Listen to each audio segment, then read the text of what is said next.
So I know some of people I dragged here just for moral support.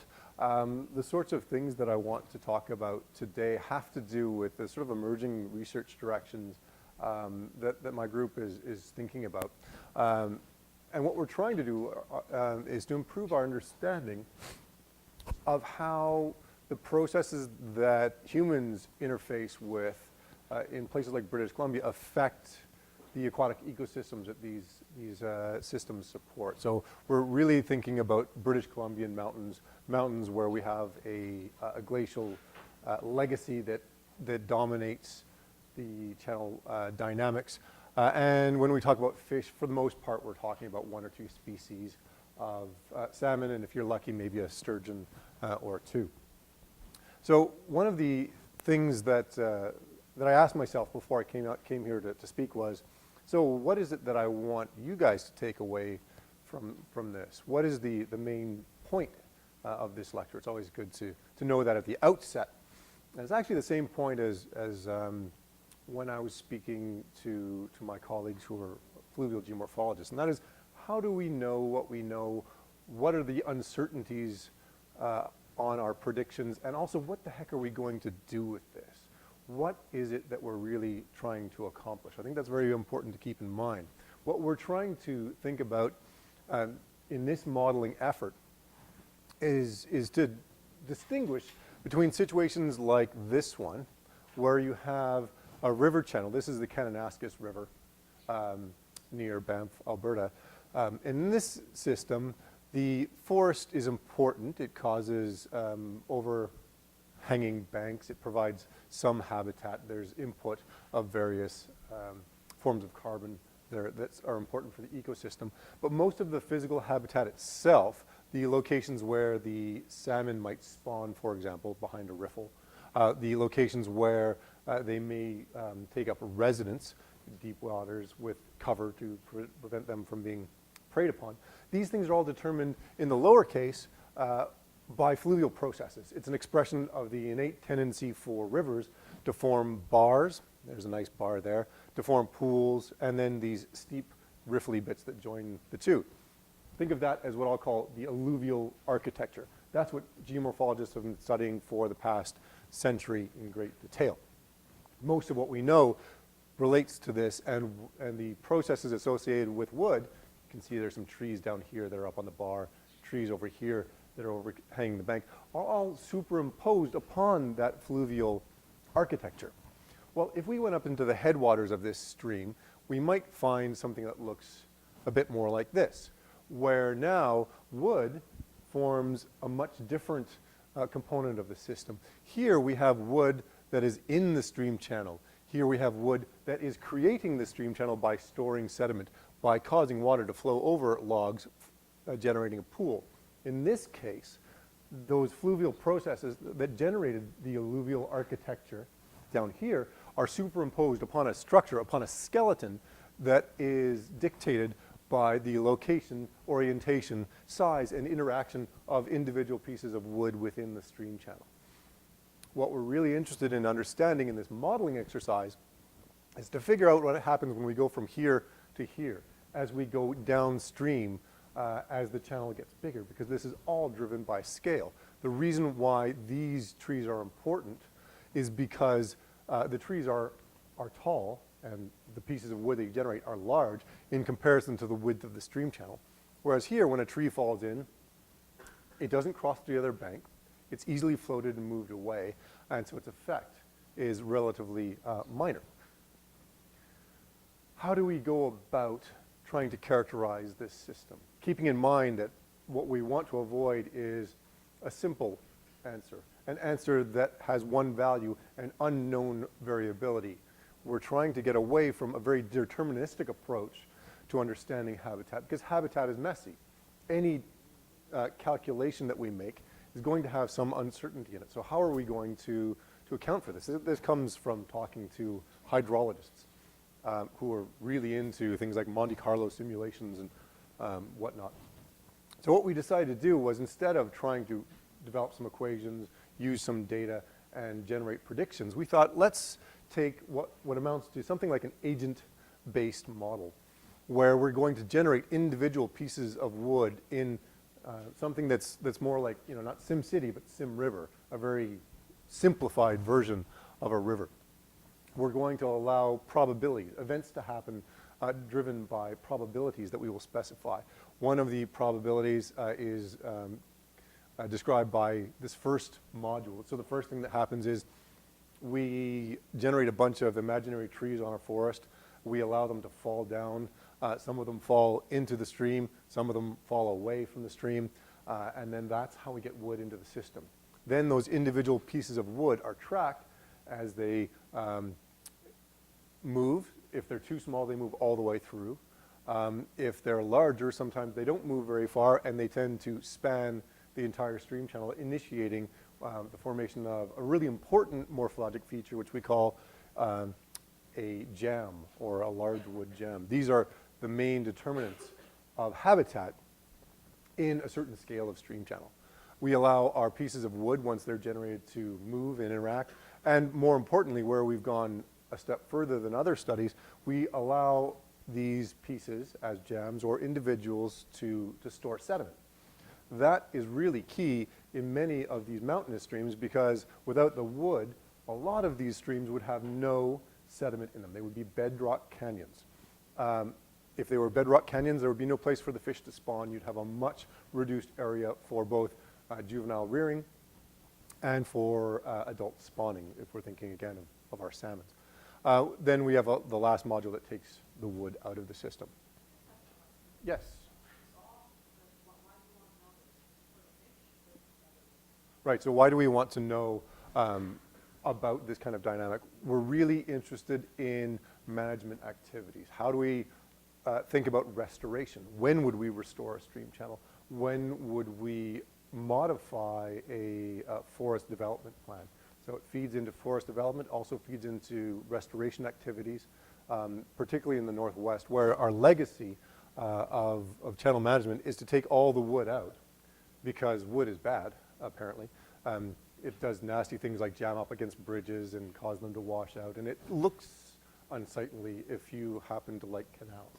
So what's going on here is we're trying to guide and inform when putting wood back in is appropriate, when is a stream in a state that requires intervention, when doesn't it, because that requires knowledge of the mean and also of the variation. So that's the main reason why we were thinking about this. Okay, so this is what the model looks like. It's this SimCity version of it. We specify these ideas of probability. So rather than trying to predict when a particular tree is going to fall, or when a particular piece of wood in a stream channel is going to break, well, you can imagine if you're going to try to predict breaking, you need to know the forces acting on individual pieces of wood. Okay, that would be difficult. That would require an immensely complicated model. What we've done is come up with simple probabilistic rules. So for example, I'm showing you here a graph that represents one of the rules. It says that if we have a piece of wood with a length normalized by the width of the channel equal to 1, so when the piece is 10 meters wide in a 10 meter wide stream, that piece has got something like a 40% chance of breaking when it comes in. And we've sort of qualitatively assessed that in the field. It seems about right.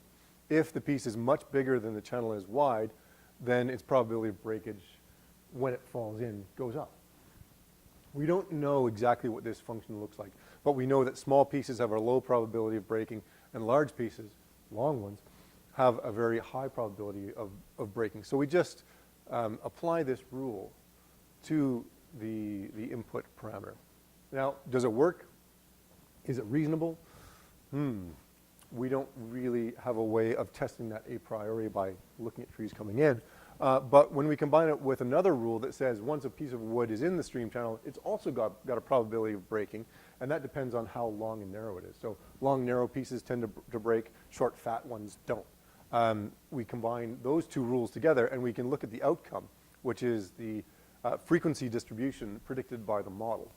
So this is the frequency distribution of pieces that we have in the stream that the model produces. And if we look at a real stream, a comparative stream, what we see is usually an exponential frequency distribution, as we see here, with a mean value of about 4. So this was set up to test a particular stream, one of those streams I showed you earlier. So just looking at the outcome of our breakage, we get the same distribution. So if it's not doing things right, it's at least doing them wrong in compensating ways. So we're getting to the same kinds of wood distributions at the end. All right, another rule that we could think of is movement. Wood, it moves in the stream channel. That's why it's interesting. That's why people are afraid of it, because it moves and plugs up against bridges. But one of the real interesting questions that we're trying to ask with this model is, if you keep wood from moving by cabling it down in place, does it still have the same habitat impacts? Could it produce the benefits that adding wood to a stream channel is supposed to produce? So we thought, well, the first thing to do is add in the capability for wood to move. And again, rather than thinking about the physics of wood, seeing how big it is, calculating all sorts of forces and vectors and things like that, we again just use a probability approach where we say, okay, how big is the piece of wood relative to the channel? If it's small, right? So if it's, say, 1/4 of the channel width, it's got a really high probability of moving in a given year. If it's the same size as the channel, it's almost certain to stay in place. And then we also specify a rule that relates to its orientation. Is it perpendicular to the flow, or is it parallel? So we combine these rules to every year of our simulation figure out whether or not an individual piece moves. How far it moves, well, here we actually have a little bit of data. This is a plot that shows data from Mack Creek in Oregon. And we can predict the travel distance based on the size of the wood, again, normalizing by the channel size. So what we say is if a piece moves, it's going to move this far. We're drawing an envelope curve over the top to represent the maximum distance that it moves. So once it is moving and in the stream channel, it can interact. Now this is, again, one of the key things. And this is where we thought, oh, geez, now we're getting into a really fairly complicated system. How are we going to form these complex jams? Well, we did it fairly simply by just saying, once a piece moves, is it going to encounter what we call a key piece? A key piece is one of these things. One where the length of the piece of wood is on the same size as the channel width. So now you've got a piece of wood blocking the entire stream. We calculate the probability of it interacting with the jam. This is one of those lovely probability things where you say, what's the probability of it not interacting with a piece, and then how many pieces are there, and then 1 minus the probability of not interacting, blah, blah, blah. Basically, it gives us, it's like a return period calculation or a lifespan calculation for landsliding, and it adds up the probabilities of a piece not interacting with any piece. So if we end up with a random event that falls below our probability, our piece of wood that is moving gets assigned to a jam. If it doesn't, then it doesn't. It remains free, and we let it do its thing. So now we ask ourselves, let's put some geomorphology into this.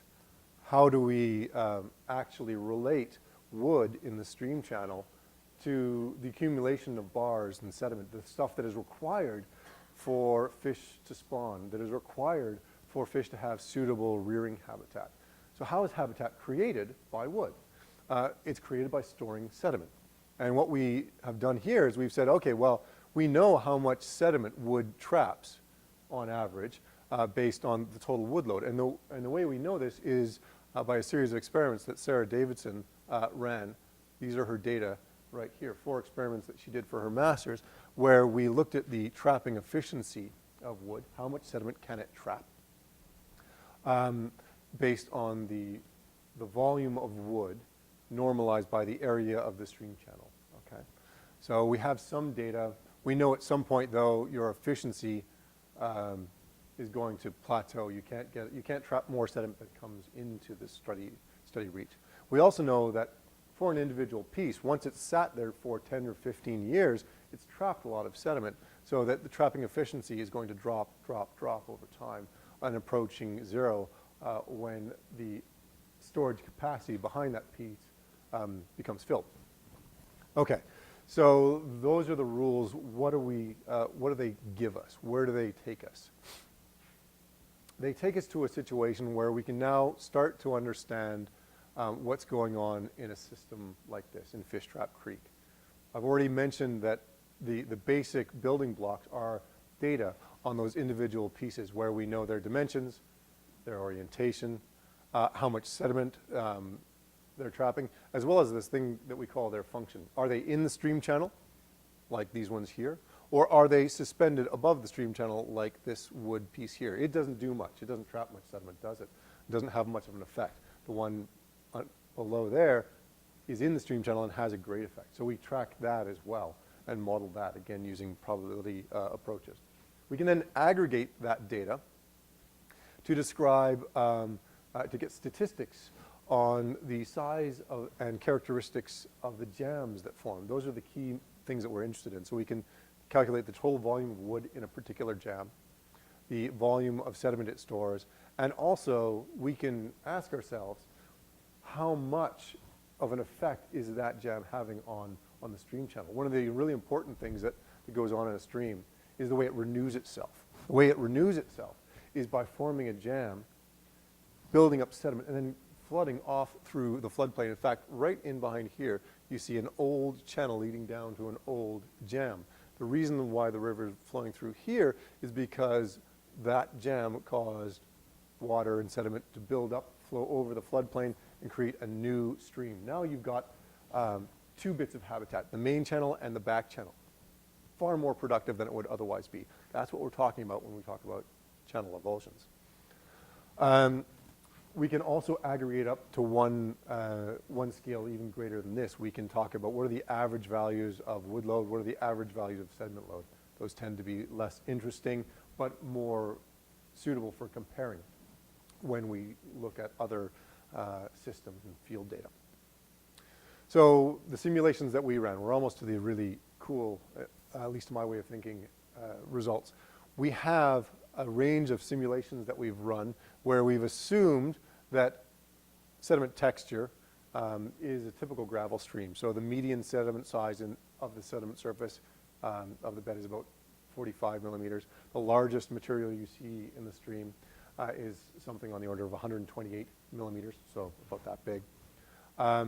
And what we've also done is assumed a change in gradient and discharge as you move downstream. So when you're high up in the system, you've got a discharge of about 5 cubic meters per second, a bankful width of about 5 meters, a bankful depth of about 0.5 meters. As you go downstream, so say 50 cubic meters per second, so that's the downstream extent, your slope drops to a much lower value, your depth goes up, and your bankful width is now on the order of maybe 30 meters. So we examined all of these range of streams numerically, and that's where we're going now. So let's just take something in the middle of that range. So 20, that's right in the middle of our range. This is what one run from the RSCS, or the River Channel Simulator, produces. What we see up here is wood load. That's what the yellow line represents. So it's the volume of wood normalized by the area of our reach. Reach is maybe 10 or 15 times the channel width. And we've got 800 years of simulation here. So you can see that even under constant forcing, no forest fires, no pestilence, nothing, no disturbance, wood load varies quite substantially over time. And that's just driven by the random processes. Below that, you see the orange line, and that is the wood load that is actually geomorphically effective. So now we're taking out any of those pieces that are spanning, and we're only using half of a piece that is hung up on one bank and in the channel on the other. So what we see here is what we call functional wood load. It basically traces the total wood load, though there are some important differences in some circumstances. Kind of an interesting system. Down here, we see the volume of sediment that is stored behind, in aggregate, all of these wood pieces in the stream channel. it basically traces the functional wood load, except for these very strange excursions where you get a rapid drop in stored sediment, even though you don't get a rapid drop in wood load. What's going on there is a jam is breaking. When a jam breaks, all of the pieces in behind it move, all of that sediment is released. So you can see the effect of jam breaking on that the storage of sediment in the stream reach.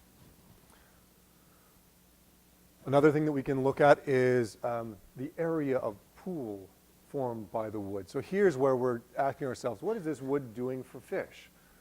Well, in many cases, it's creating about 100 square meters of pool in a reach that's 500 meters long by 10 meters wide. And sometimes it does nothing. Sometimes no jams are present and very little is happening. This is the natural system. They're highly variable. If we go into the field and see a system like this, it does not mean that it is a system requiring intervention, right? It could be just one of the states that naturally occurs. Sometimes you're going to have a lot of pools, sometimes you're going to have very few pools, even under constant forcing. The same thing goes with those avulsions I was telling you about. We can track how many jams are big enough to spill water off into the floodplain and generate side channels. Sometimes there's one side channel, sometimes there's none. Sometimes you oscillate between 1 and 2, 1 and 2, and stay at 2, drop back down to 1, then have 0.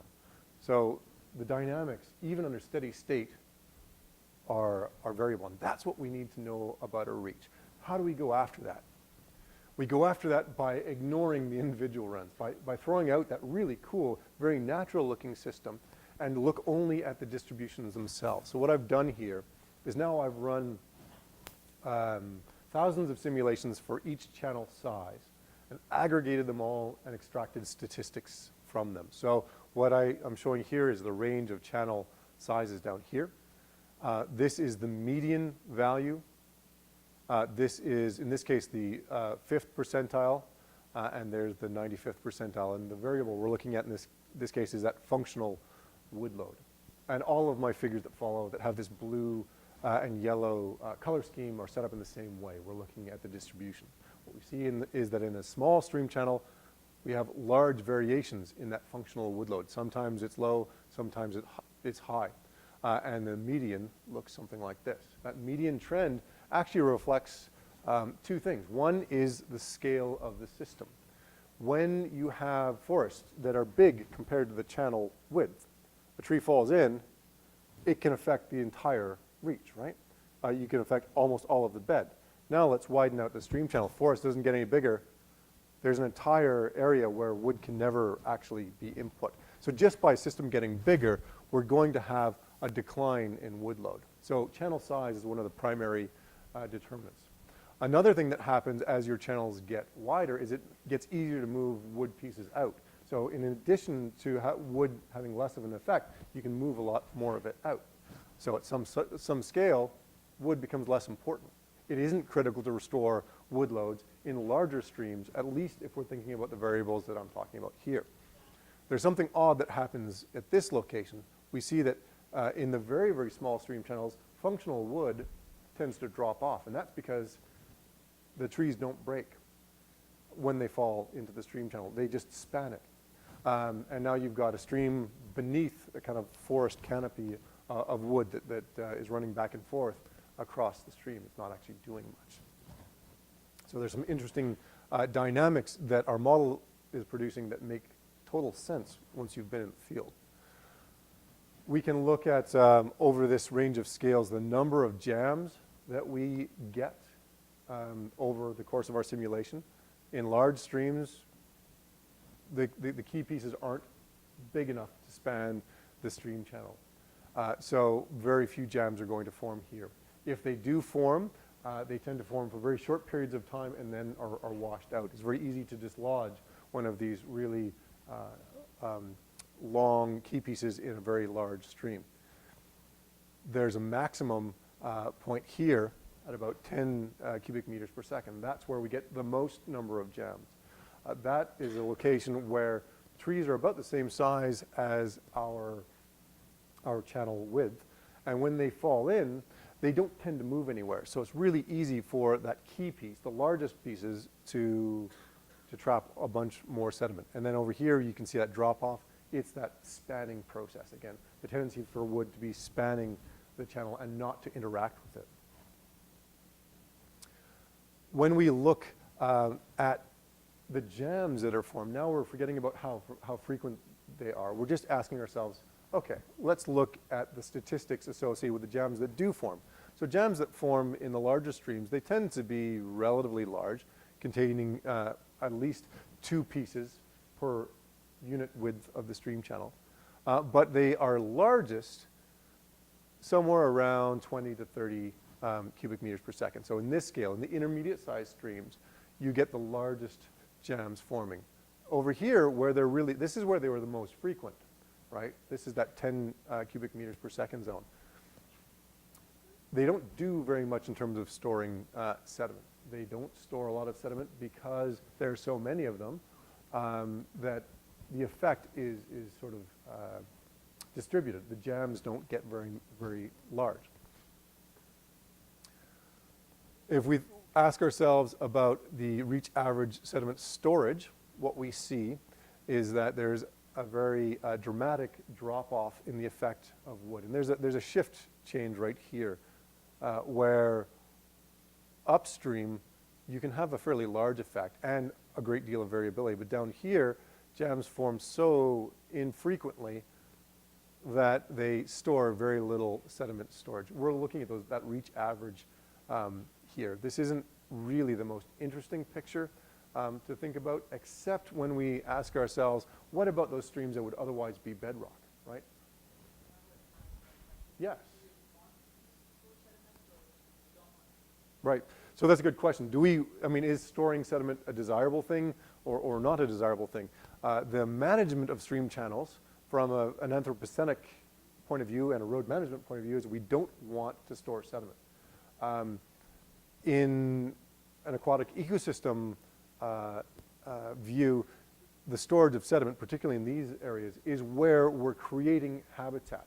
Would otherwise be fairly low value. The salmon species that we're interested in make use of habitat where there is gravel. If there's no gravel, there's no bed material, there are no fish. Think of bedrock as being like a pipe. Fish don't tend to like pipes. What they like are areas with a lot of complexity and sediment and all of those sorts of things. Because think of this as the substrate that supports life. Without that, you don't have much life. You don't have a very rich ecosystem. Out here, there's obviously sediment stored, but it's not being stored by wood. That's the difference. So these aren't bedrock channels. It's just the effect of wood is dropping off dramatically out here in these streams. Okay, so that's the reach average picture of sediment. How much of that sediment is stored by jams versus by individual pieces? How important are those jams that I was talking about? Turns out that in that zone that we were looking at where the sediment volumes were low, you basically are not storing very much of your sediment in jams. Think of this as a location where if jams form, they're very mobile, boom, they go away. There's another zone up here where you're always having a really important effect on sediment stored by creating jams. In this zone, the smallest stream channels, jams are always storing something like, well, at least half of our total sediment, and usually somewhere more like 3/4 and up to almost 90%. The really interesting stuff that we're going to see all goes on in this transition zone, where if you're, say, at 25 cubic meters per second on average, you're not storing very much sediment. But sometimes you can store up to 80% of the sediment in the reach. So there's significant variation in the effect of jams in these reaches. And that turns out to be really, really important in the creation of at least one kind of habitat. So there are 3 zones. No jams, always jams, and then jams sometimes, transition zone. Let's pay attention to that transition zone, keeping in mind it's somewhere between 20 and 30 cubic meters per second. The reason why it's important is because this is where we get the largest jams forming. To get a large jam is important if we want to create the side channel. if we want to allow these streams to rejuvenate habitat and be dynamic. The way we create that dynamism is by filling the channel most of the way up, allowing water to flood onto the floodplain, cutting new channels, creating new habitat, creating diversity of the physical environment. Jams of this size will never do it. Jams of this size will never do it. It's only in that transition where wood is capable of interacting with other pieces of wood, storing enough sediment to trigger these things that, from a fisheries point of view, are really highly desirable side channels. Okay, now we're going to change. What I'm going to do is change focus, and I'm going to translate the geomorphology, because geomorphologists were interested in dirt. Most people aren't. Some geomorphologists are also interested in wood, and again, most people, except for carvers, aren't. What our fisheries friends want us to tell us about is, why does it matter? How can we use this model to describe what's happening to an ecosystem? So we're going to translate what we've done in terms of geomorphology into things like the cover provided by wood. So I've got a series of different metrics that will present that show you how wood function changes across scales. I'm just going to check the time. I don't have a watch. We're good. Good. Perfect. What we have here is basically a picture that is that functional wood load. That's the area of the bed that is covered by wood. Fish will not inhabit an area unless there's some kind of cover for the most part. This is what my aquatic ecologist friends tell me. So unless there's somewhere they can hide from predators, you won't find them. One important source of cover is wood. When there's wood present, the fish can hide underneath and survive that way. They can make use of habitat if there's cover. And we see that when wood load is high, cover is high. As you move downstream through the system, they're going to have to look for cover in things other than wood, because now the area affected by wood cover is dropping below, say, 2% of the bed area. Other things become more important, like undercut banks, like riffled surfaces on riffles, turbulence that allows them to hide from predators. The whole point is not to be seen. It's kind of like that Monty Python video, how not to be seen, and then you blow up, right? Well, it's even worse for a fish. They get eaten, so not good.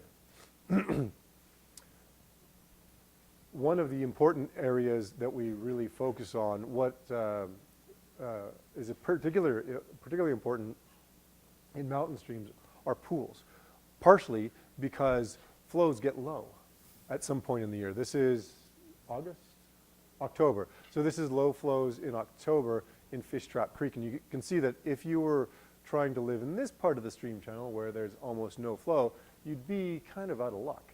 Whereas if you happen to have yourself tucked up under this wood cover in this nice deep pool, you've got a lot more habitat. These are the areas that support fish through low flow periods. The pools are key.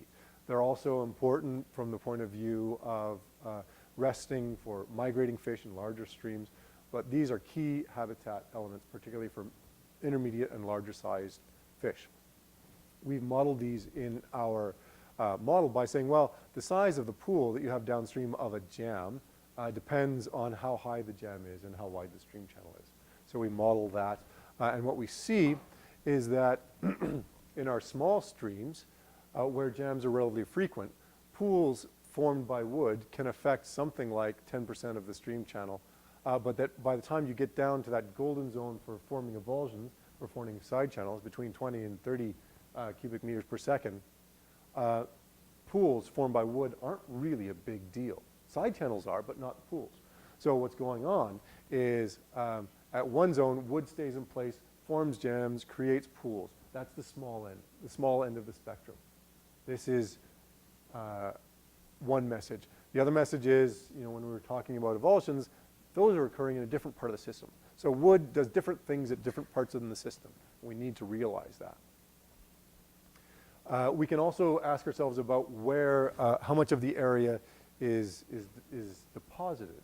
How much of the bed that would otherwise be bedrock is covered by sediment. And it basically mirrors exactly what we were talking about in the pool areas. It's almost the exact same curve. Again, it depends on how high the jam is. That causes a wedge of sediment. Here's the jam. We're looking down the stream channel. Here's a wedge of sediment stored in behind it. And you can see that again, in the smallest stream channels, these wood-induced sediment packages can cover between, say, 10 and 40% of the entire bed. So big features up here. So now you add the pools together with the deposits, and you're affecting potentially well over half of the channel bed, either through deposition or through pool creation. Now, that other feature that we were talking about, the anabranch frequency. When are we going to produce side channels and keep them active? Now, in this case, we're not worrying about how many there are, but what we see is that for channels close to, say, 15 to 20 cubic meters per second, so in that intermediate range, the frequency of jams is playing off against the size of the jam to keep side channels active about 30 to 40% of the time. It drops off to be far less frequent, either in smaller channels or in larger channels. So there's this golden zone this time, not just driven by jam size. Jam size peaks over here. Jam frequency peaks over here. In between those two things is where we get our maximum effect on side channel formation. You can see a side channel forming here in Fish Trap Creek. There's a jam right there, caused all of that sediment accumulation. Eventually, a secondary channel is forming through there, going off into the forest and leaving a little bit of former forest in the middle. This is the key process at this scale, in that sort of 10 to 20 cubic meters per second range. This is where it really gets interesting from the point of view of a salmon. If you're a salmon, you don't like rocks that are too big, hard to move. Can't spawn in those. Many of our mountain streams, that sediment we were talking about being deposited in the small streams, it tends to be coarse. It tends to be something like 100 millimeters in size. Too coarse for even a Chinook salmon, one of the really big ones, to move. So what we need to do is, not only do we need to deposit sediment in our streams, we need to modify its texture. And that's also what happens behind jams. So here we have, again, one of these pictures behind a jam. The normal size of sediment in here is probably, as we were describing, something like 5 centimeters to 10 centimeters in size, so big. What we're seeing on this surface is something closer to 3 centimeters. And why does that matter? Well, 5 to 10 centimeters, that's outside the spawning zone range. This is right in the golden zone. This is something that coho would seek out. This is a location where coho might potentially spawn. So not only are we creating habitat for fish to live, we're creating habitat that is key for the success, the reproductive success of these species. Where is that happening? Well, this is a graph that shows basically, it's a map of textural modification. Along the line of 1, your texture is the same as it is everywhere else. So i.e., that's too coarse. And then as we move down through here, you can see we're fining the surface texture. So this patch here would correspond to something like this, a texture that is half the texture of the surrounding bed material. In small streams, we store sediment behind jams. We modify texture, but not by very much. We only reduce it by about 20%. So if you had 10 centimeter gravel, you would reduce it to 8 centimeter gravel. Over here, in the large streams, your jams don't last long enough to really modify the texture. So again, that's kind of out. It doesn't really matter much from that point of view. In this zone here, again, right, somewhere like 15 to 25 cubic meters per second. In that intermediate zone, where we're also producing side channels, we are modifying the texture quite significantly and producing spawning. So that's the really important aspect of sediment, is the production of spawning quality gravel. Where do we go from here? Well, what we've been talking about so far is really a steady state simulation.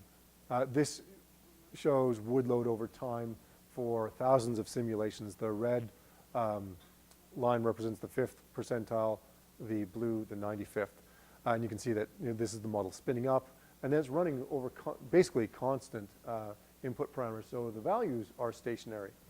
But that's not how systems work. They get hit by fires, which change the wood load, causing wood load to rise dramatically and then drop basically to zero.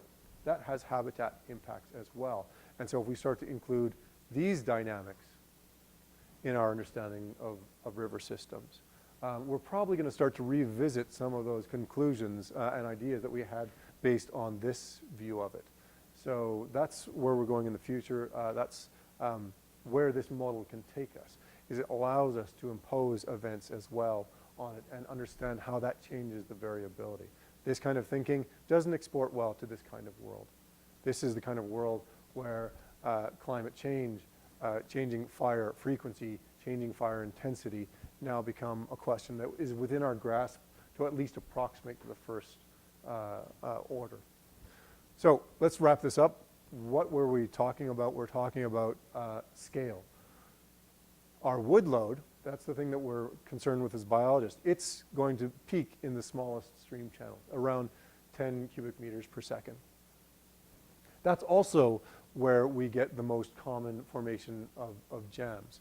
So the jams are also going to be most common where that functional wood load peaks.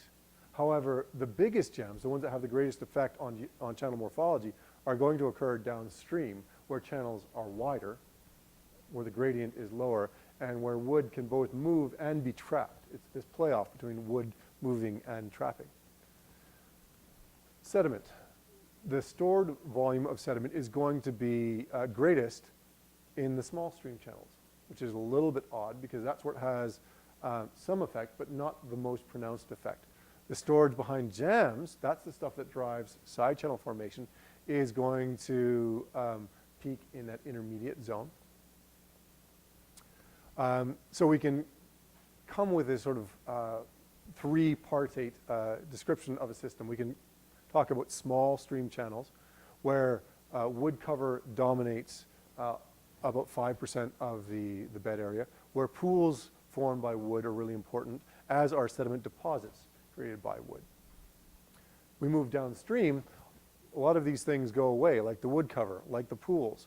But the sediment deposits remain fairly important, but mostly because this is where we're going to produce spawning quality gravel. So even if it isn't extensive, there is spawning quality gravel in these intermediate reaches, not in the small ones. What's also happening in this intermediate scale is we're producing just the most diverse, beautiful habitat you could imagine.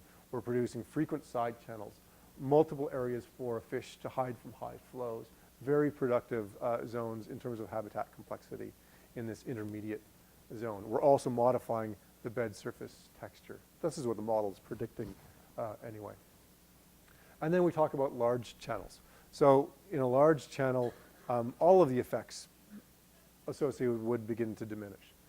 This structure lets us think about habitat restoration, habitat value in a very different way, in a more nuanced way than we have in the past. And it also gives us a set of tools for understanding what kinds of habitat are key at different scales and why that might be so. Thank you very much.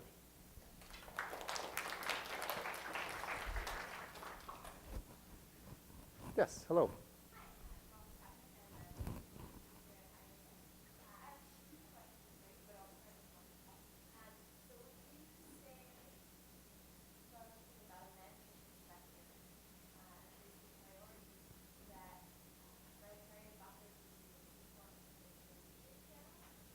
Okay, so where the riparian buffer is most important in this system? That's a good question. You could argue that they're not important in large streams, right? Based on what I presented. I don't think that's actually true.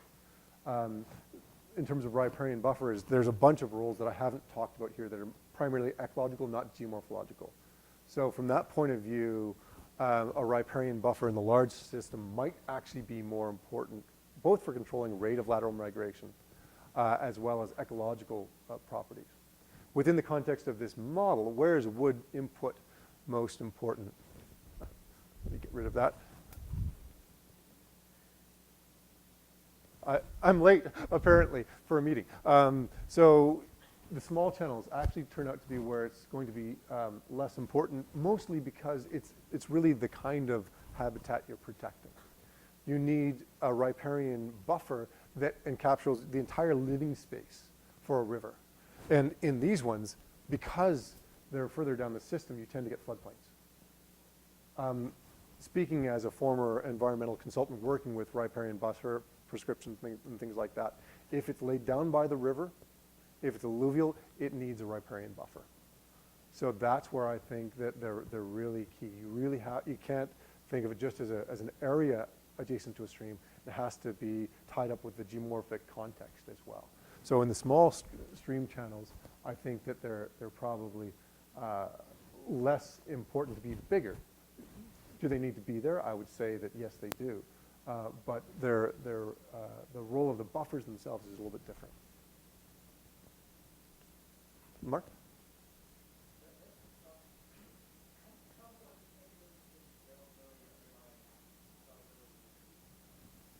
Right. So what's the influence of uncertainty in the guesses that we've been making? We did a bunch of sensitivity testing associated with the key pieces. I don't have a complete answer for you yet, but my sense is that there are some parameters that are really, really key that determine the output that we're getting. Most of those have to do with the ones with the parameterizations that we know fairly well, like the sediment trapping, where we have experimental evidence, and the piece movement distance, where we have data from the field. The things there are other parameters that are in there, like the decay rate and breakage rate that I haven't really talked much about. The one that we know the least about is the breakage rate. How do pieces move and behave over time? And I think since we produce the right distribution of piece sizes, I think they must work reasonably well.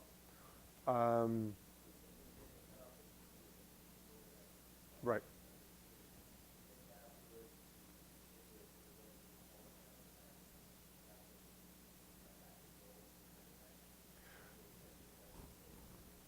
Right. So, in fact, I should actually come back off that 2 meter. The question is, how important are these thresholds, like 2 meters as a threshold for advection of wood out? We don't actually specify advection in our full model as a function of absolute size. It's as relative size. And I think that's important as well.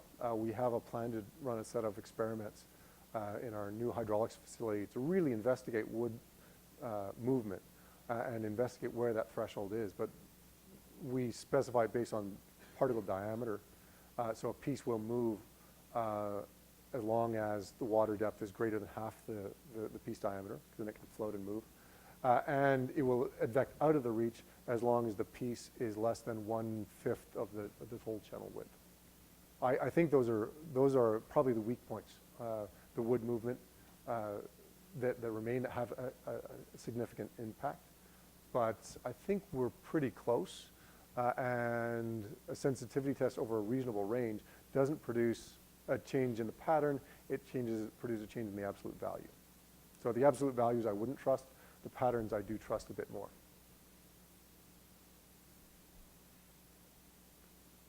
Yes?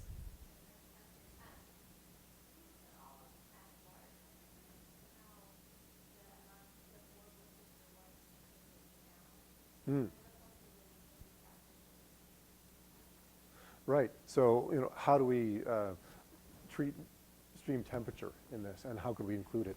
We have an idea to combine this with stream temperature work that Dan Moore's been working.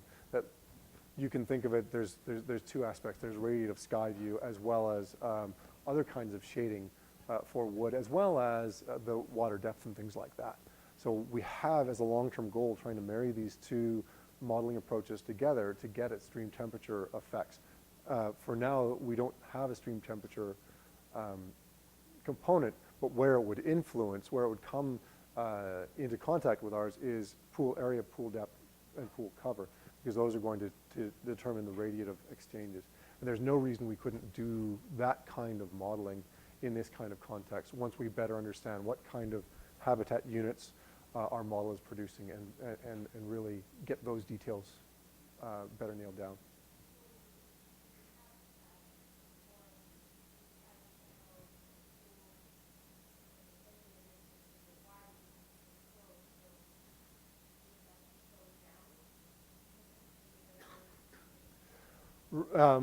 That's a good question. How does the morphologic complexity affect the flow velocity and the temperature effect? Well, one of the issues is that probably doesn't have a huge effect at low flow, because these side channels are, when we say active, they're active at high flow, but not necessarily at low flow. So what you end up getting are areas where the water is actually stagnant. And now you've got a totally different thermal regime there, because the flow is effectively, if you were to go and look at it, you would say there's no flow. So it's very, very slow flow. So you've got this bathtub that can heat up and cool down without any advection of heat down through the system. So that's going to provide regulation both in terms of extreme cold temperatures and extreme warm temperatures to some degree. So it does have a really dramatic effect. The surface area exposed to radiation is the key variable, but you have to think about what part of it's actually flowing when you're thinking of, in sort of mainstream, to use a pun, thinking about stream temperature. It's the flowing water that we're mostly concerned with, not those reservoirs off to the side. So it's not simple.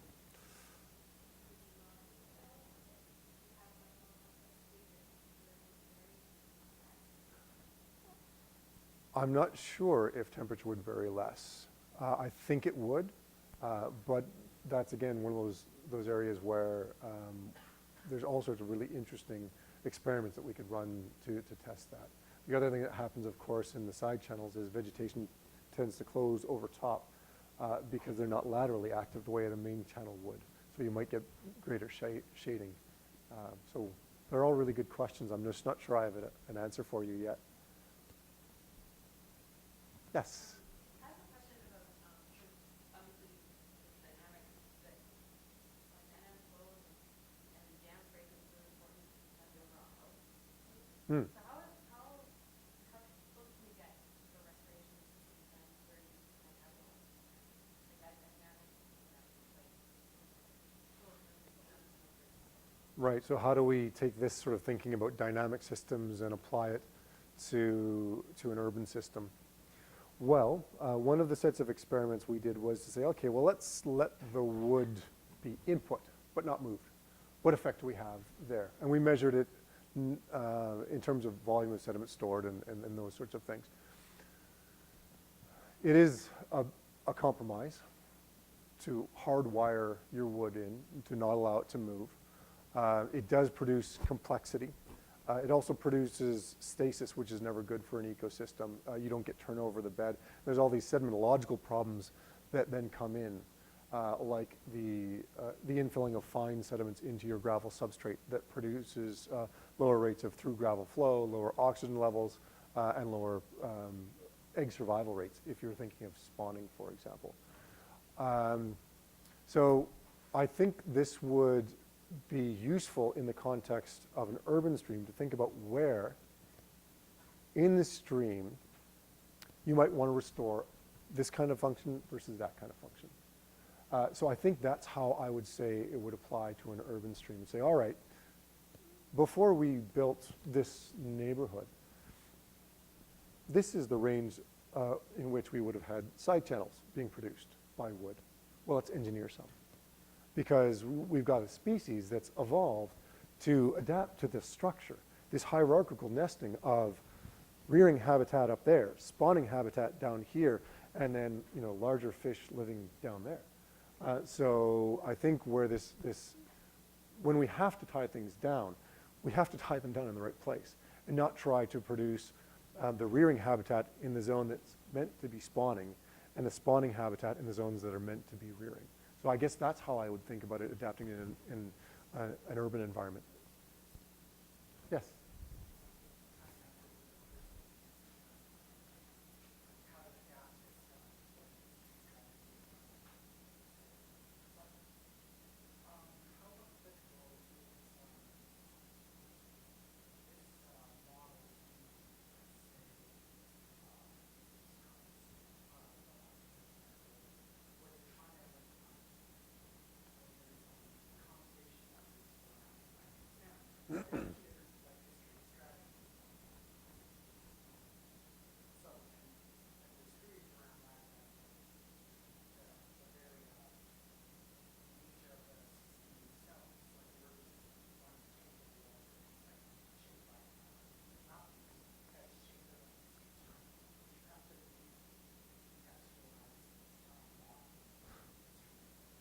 Right. So I mean, how would we take this model and say something about another environment and another species? Absolutely. Well, I mean, because it's a physically based model, one of the sets of variables we have is tree height and gradient for a given discharge. So there are all these characteristics that we built in to represent British Columbia, the Pacific Northwest, basically. In fact, this doesn't even really apply to coastal ecosystems because our trees are small. So the scaling changes if you were to look at coastal systems. So to some level, the answer is simple. You would just reparameterize and rerun the models, and you would end up with a slightly different pattern. Or in fact, if you went to the East Coast, I think you would end up with a very different pattern. And the reason for that is because the dynamics we're seeing here are also playing off against the bed material transport rate and the nature of the sediment within the stream channel. Now, that's quite different in many of the eastern streams. They tend to have different kinds of sediment loads, and the sediment supply rates are much, much lower. So all of the things that I'm talking about here, the peaks are probably going to occur in different places, and the size of those jams are going to change and occur in different places. So I think to answer that question, we have the tool, we just don't have the answer. And then we would also probably want to revisit how we thought about habitat. What are the key features there? In the systems we're dealing with, log jams dominate a lot of the habitat features. But having worked on Atlantic salmon spawning streams in the East Coast, there the role of wood is very different. The species tend to be smaller. I mean, partly that's a logging history that goes back 300 or 400 years, but the system is very different, and the things you're looking for are different. So you would have to, I mean, that's the nice thing about having this kind of model. You could say, well, let's imagine these are the key variables. It's really a what-if modeling. So.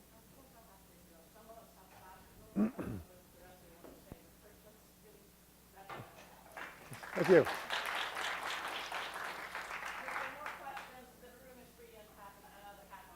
Great. Thanks.